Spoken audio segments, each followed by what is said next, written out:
Hello, really quick, Kazma Poker here. Thanks for coming back. Past 2 weeks, I've been in Austin, Texas and California playing at the Lodge. I have 3 poker vlog episodes coming up. One of them is a live stream featuring Poker Face Ash, Abby Poker, Big Daddy Chaz, and School Bus Poker. I hate long intros, you hate long intros. This one's gonna be the first night that I play poker in Austin, Texas. Let's get right to it. Roll the shit. Oh yeah, and I totally forgot. Follow me on Instagram, god damn it. Roll the shit.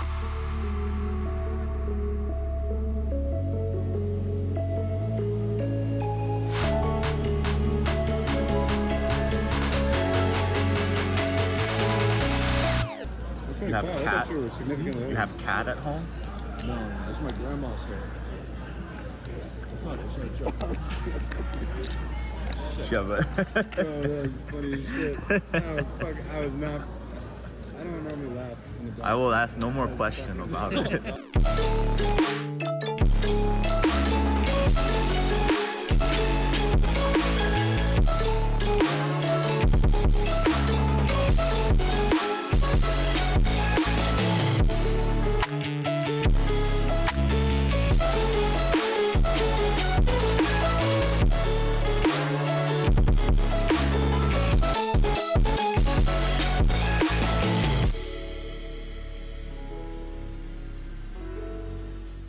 What a better way to start off our Austin, Texas Lodge Mahal trip than to look down and see pocket jiggities. Shout out to Brad Owen. I decide to get jiggity with my pocket jacketies and open up with $25 in the under the gun 2 position. Hijack and low jack call, and the big blind comes along as well. The flop comes out Queen Deuce 9 rainbow, not a bad board for jacks. The big blind checks, and I decide to check as well because we don't have the best hand in a multi-way pot, so donk leading here doesn't seem like the best idea. Hijack's gonna lead out with a bet of $50, the low jack calls, and the big blind folds. I'm not ready to give it up yet, so I call as well. The turn is a 10 of diamond. It's a good hand for us because now we have an open-ended straight draw in addition to our second pair, and action checks around. The river is a queen of club. This is actually really good for us because it reduces the likelihood that our opponents have a queen in their hand. Still, I get beat by a number of hands that could show down here, so I'm just going to go into bluff catcher mode and check call. The action checks through and hijack shows 9-8 of spade for third pair and missed straight. We scoop our first pot in Austin, Texas. I have ace-jack offsuit for me here on the button with the live straddle under the gun of $6. The cutoff limp calls, so I decide to bump it up to $30. The small and big and under the gun straddle fold and cutoff calls. Heads up we go to a flop of 8-jack-9, 2 spades and a heart. The cutoff checks and I c-bet $35. He quickly calls. Turn is a 10 of heart. It's not a good card for me because it puts a 4-liner to a straight out there, so betting seems to be a really bad idea. The cutoff checks, and I decide to check as well. The river is a king of club, and that just degrades my hand significantly. The cutoff wastes no time and leads out for $100. I'm going to pick a better spot to die on and decide to fold my hand. Easy come, easy go. In this hand, I have ace-queen offsuit in middle position. There's an under-the-gun straddle of $6, so I bump it up to $35. I get 3 people calling, and the flop comes 3-3-9, 2 spades, and a heart. The action checks around to the turn that introduces another 3, the 3 of diamonds. I decide to take a stab here and make it $65. The cutoff folds, the big blind calls, and under the gun plus 2 folds. The river is a queen of spade, and I make a boat, but the big blind bets out $300. Now, big blind covers me, and based on pre-flop action, I highly doubt that he has a better boat than I do. Pocket queens and aces are not flatting a $35 bet. It's more likely that he has a 9 here. I decide to go all in, thinking at worst we'll be chopping when he snap calls and throws over a 3. Oh, what a nightmare spot.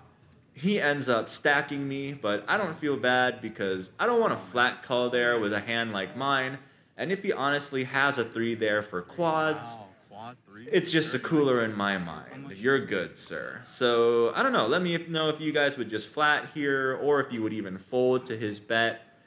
I don't regret my action. Such as poker. I gotta shake it off, reload, and move on to the next hand. We're not gonna let quads stop us here on our Austin journey. We quickly reload 1,000 for the max and win a few small hands before we look down at pocket rockets on the button. There's an under the gun straddle and 3 limpers call. I'm on a personal crusade to punish all the limpers and make it $60. Small and big blind fold. The under the gun calls $60 and hijack decides to raise it to $200. Target acquired. The hijack only has about 200 more to his stack, so I go all in. Under the gun folds and hijack snap calls and turns over pocket kings.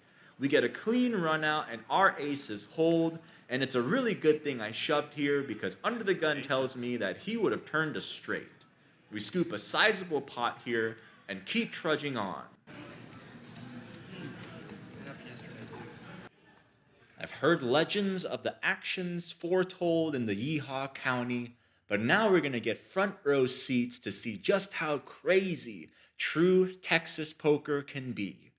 I find myself in the small blind with ace-10 of spade when the middle position raises it up to $20. The cutoff and button call $20, and the action goes to me. I decide to raise it and make it $150. The under the gun calls the 150, and middle position goes all in for less at around $120.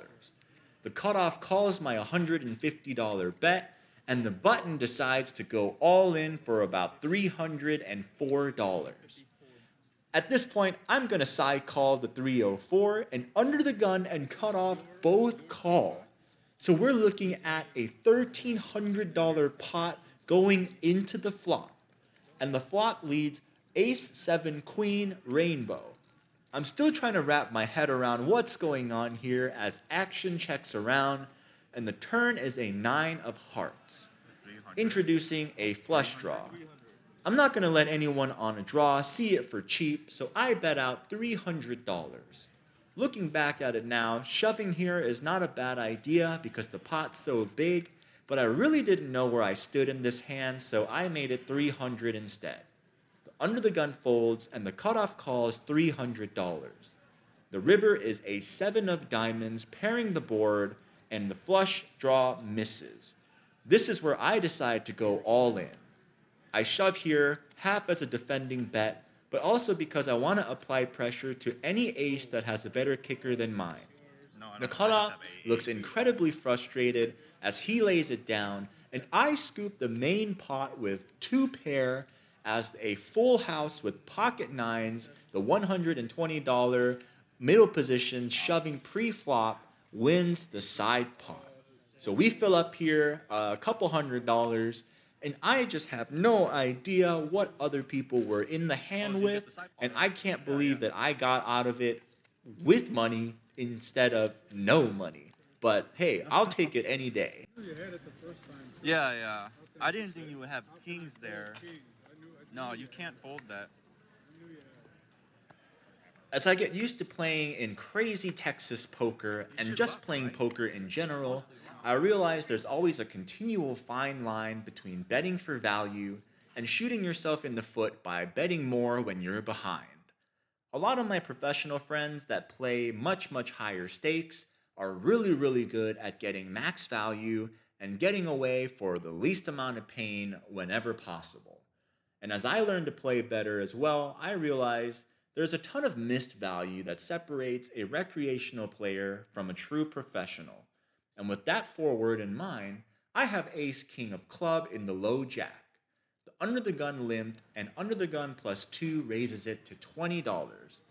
I waste no time and make it $115 as my table seems to be incredibly sticky and love to get into flops. It folds around to the initial raiser who calls, and we go heads up to a flop. The flop comes out ace jack 3, and we both check around. The turn is a 10 of hearts, and under the gun plus 2 bets $125. I call. The river is a 7 of diamond. He checks and I check, and the villain shows ace queen. I should have bet for value here around like $225 to $300 and fold to any re-raise. I think that the villain would have called around $225 for value. This is a classic example of scared money does not make money. And so we lose out here on value. Regardless, we take down the pot and we carry this information for us for later hands.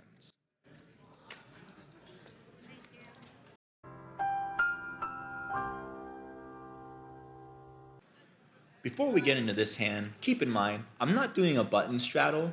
It's kind of like a dealer tip puffer type of deal. So every time the button goes to a player, we put $1 in, and whenever the dealer position, the button wins, the tip amount that stacks goes to the dealer, if that makes sense. So yeah, but there is an under the gun straddle to $6, and I have pocket sixes. There's 2 players in middle position that limp call the straddle, so I raise it up to $30. It folds around to middle position and cutoff, who both call. The flop comes out 6, king, 8, 2 diamonds, and a heart. I make my set, but we're not out of the woods yet, as there's a flush draw out there. Action checks to me, and I lead out again for $55. The middle position calls, and cutoff folds. The turn is a 3 of hearts. Once again, middle position checks to me, and I bet $110. He quickly calls. The river is a 10 of diamond, so a flush gets there, and the middle position goes all in for $106. I decide to sigh, and I snap it off as my hand is too strong for the raise, and he shows me ace king. So our set is good here. I don't think I can fold that there. So all in all, I was in for $26.50. I cashed out $29.44 over a 6-hour session, made $294. Considering the fact that I ran into quads twice, we clawed our way back, and I'll take a profit over a loss any day. So yeah, thanks for watching. See you on the next one. Follow me on Instagram. God damn it.